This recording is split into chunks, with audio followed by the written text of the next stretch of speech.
اسرائیل نے ایران کے ساتھ باقاعدہ جنگ چھیڑ دی ہے. 200 سے زائد اسرائیلی طیاروں کے درجنوں فضائی حملے اور اب تک ہونے والے نقصانات کے بارے میں تمام تر صورتحال کے بارے میں آپ کو لمحہ بلمحہ ہم اپڈیٹ کریں نیوز کے اس پلیٹ فارم سے. ابھی ہمارے ساتھ ڈاکٹر عبدالرحمان اسامہ صاحب ہیں, بیورو چیف وسطی ایشیا. بہت شکریہ ڈاکٹر عبدالرحمان اسامہ, آپ نے وقت دیا. بتائیے گا اس وقت صورتحال ہے کیا؟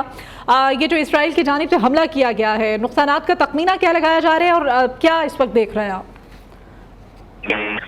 جی بالکل, اوور آل اگر سچویشن کی بات کی جائے تو معاملات اس وقت کافی گمبھیر ہیں. جہاں تک پاکستانیوں کی میں سب سے پہلے بات کرنا چاہوں گا کہ وہاں پہ پاکستانی ہزاروں کی تعداد میں وسطی ایشیا کے مختلف ممالک میں مقیم رہتے ہیں اور وقتاً فوقتاً ان کا فریکوینٹلی آنا جانا وہاں پہ ہوتا ہے. تو اسی طرح ایران بھی ظاہر ہے ایک ہمارا نیبر کنٹری ہے اور وہاں پہ پاکستانی ہزاروں کی تعداد میں ٹورسٹ تو درکنار ایک الگ جگہ پہ وہ ایک اپنے ایک فگر رکھتے ہیں, ان کا ٹریول وہاں پہ فریکوینٹلی ہوتا ہے. لیکن سب سے جو بڑی تعداد ایران میں رہتی ہے وہ زائرین کی ہوتی ہے, وہ پاکستانی بڑی تعداد میں وہاں پہ موجود رہتے ہیں. تو اس وقت سب سے بڑا جو ایشو وہاں پہ آ رہا ہے وہ وہاں کے جو پاکستانی زائرین ہیں ان کے انخلاء کا, ایویکویشن کا سلسلہ, اس کو پائے تکمیل تک پہنچانا کافی ضروری ہوتا جا رہا ہے. تو اسی سلسلے میں جو ہمارے پاکستان کے وزیر خارجہ اسحاق ڈار ہیں انہوں نے اپنے ایرانی ہم منصب سے بھی وہاں پہ رابطہ کیا ہے اور وزارت خارجہ کے اندر اس وقت کرائسس مینجمنٹ یونٹ قائم کر دیا گیا ہے. اور کیونکہ وہاں پہ ان کے جو ایران کے ہم منصب ہیں ان سے رابطہ اس وجہ سے کیا گیا ہے کہ وہاں پہ ہزاروں جو پاکستانی موجود ہیں ان کے انخلاء کو ممکن بنایا جا سکے, اور اس معاملے پر ایرانی حکومت سے بات چیت بھی جاری ہے اور متعلقہ اداروں کو بھی اس معاملے میں شامل کیا جا رہا ہے. پاکستانی زائرین اور دیگر سیاح چونکہ ایران میں وہاں پہ بڑی تعداد میں موجود ہیں اور امن و امان کی صورتحال بھی بہت زیادہ خراب ہے, تو اگر یہ میں کہوں کہ زمینی راستے وہاں پہ مکمل طور پر سسپینڈ ہیں تو بے جا نہ ہوگا. تو زمینی راستوں سے ان کا انخلاء جو ہے فی الحال تو مشکل ہوتا نظر آ رہا ہے. اس کے علاوہ ایران کی فضائی حدود جو ہے وہ تو مکمل طور پر بند ہے, جس کی وجہ سے پاکستان کے لیے جو بھی پروازیں شیڈیول کی گئی ہیں وہ کینسل ہی ہوتی جا رہی ہیں. فورن آفس میں اس حوالے سے ایک کرائسس مینجمنٹ یونٹ سیل جو ہے وہ قائم کیا گیا ہے تاکہ وہاں پہ جو پاکستانی موجود ہیں زائرین ان کو اکاموڈیٹ کیا جا سکے اور ان کے ایویکویشن کا جو سلسلہ ہے اس کو سکسیسفلی کمپلیٹ کیا جا سکے. تو اسی سلسلے میں وہاں پہ جو موجودہ ادارے ہیں اور وہاں پہ جو مقامی حکومت ہے ان کے ساتھ پاکستان کے مختلف ادارے رابطے میں ہیں اور ان تمام معاملات کی نگرانی بھی وہاں پہ کی جا رہی ہے. وہاں موجود پاکستانیوں کو یہ ایڈوائزری بھی جاری کی جا رہی ہے کہ وہ ایران کے جیسے, کیونکہ وہاں پہ کچھ ایسے مشہور شہر ہیں جہاں پہ ٹورزم بھی کافی زیادہ ہے, کیونکہ کافی ڈیولپ سٹیز ہیں, کچھ وہاں پہ تہران ہے, اصفہان ہے اور دیگر چند شہر ہیں وہ کافی ڈیولپ ہیں. وہاں پہ زائرین تو آتے ہی آتے ہیں لیکن سیاحوں کا ایک بڑا وہاں پہ تانتا بندہ رہتا ہے. تو اسی وجہ سے پاکستانی جو زائرین ہوتے ہیں وہ ایران میں بھی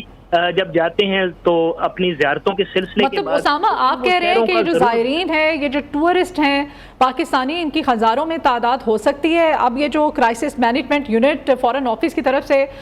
یہ اب بنا دیا گیا ہے, چونکہ فلائٹ آپریشنز بھی معطل ہیں اور زمینی راستے بھی آپ بتا رہے ہیں کہ وہ بھی بند ہیں,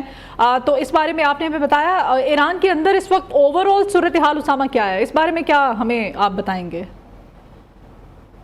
جی ایران میں اوور صورتحال جو ہے وہ ایک کرفیو کا سما جو ہے وہ دیکھنے کو مل رہا ہے. وہاں پہ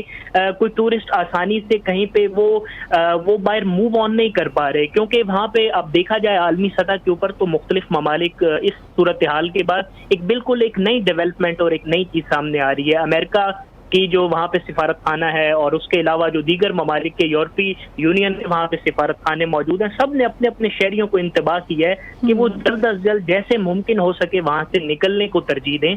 کیونکہ وہاں پہ آئندہ آنے والے ہفتوں میں, ایک ہفتے میں یا 2 ہفتے میں, کیونکہ جیسے آپ نے دیکھا کہ اسرائیل کی طرف سے بھی وہاں پہ ایک تھریٹ دیا جا رہا ہے کہ یہ جو جنگ ہے یہ جو ہم نے شروع کیا یہ ممکنہ طور پہ آنے والے دنوں میں ختم نہیں ہو پا رہی, یہ یعنی 1 یا 2 ہفتے تک چلے گی. تو اس وجہ سے جو آنے والی ممکنہ صورتحال ہے, کشیدہ صورتحال ہے, اس سے ظاہر ہے حکومتیں اب چونکہ نبٹ رہی ہیں اور اپنے شہریوں کو بتا رہی ہیں کہ وہاں پہ مزید اگر ایک جگہ پہ کسی شہر میں موجود ہیں تو وہ دوبارہ سے اپنے آپ کو ری لوکیٹ نہ کریں, کہیں دوسرے شہروں میں ٹریول نہ کریں. وہ کوشش کریں کہ وہاں پہ اگر زمینی راستہ دستیاب ہے تو اس سے ذریعے ممکنہ طور پہ کسی ہمسائے ملک میں داخل ہو جائیں, یا وہاں سے نکل کے اگر کوئی فلائٹ آپ کو کوئی بھی اویلیبلٹی ہوتی ہے تو وہاں سے اس کو پکڑ کے کہیں واپس اپنے ملک میں آ جائیں. مطلب انخلاء جو ہے اسے فوری طور پر ایز سون ایز پاسبل جیسے بھی ہے اس کو ممکن بنایا جائے. بہت شکریہ اسامہ ہمارے ساتھ تھے، doctor Abdulrahman Osama, bureau chief وسطی ایشیا، جبکہ فارن آفس کی طرف سے پاکستان کے وزیر خارجہ اسحاق ڈار نے کرائسس مینجمنٹ یونٹ جو ہے وہ قائم کر دیا ہے، کیونکہ ہزاروں کی تعداد میں وہاں پر زائرین کے پھنسے ہونے کی اطلاعات بھی موصول ہو رہی ہیں۔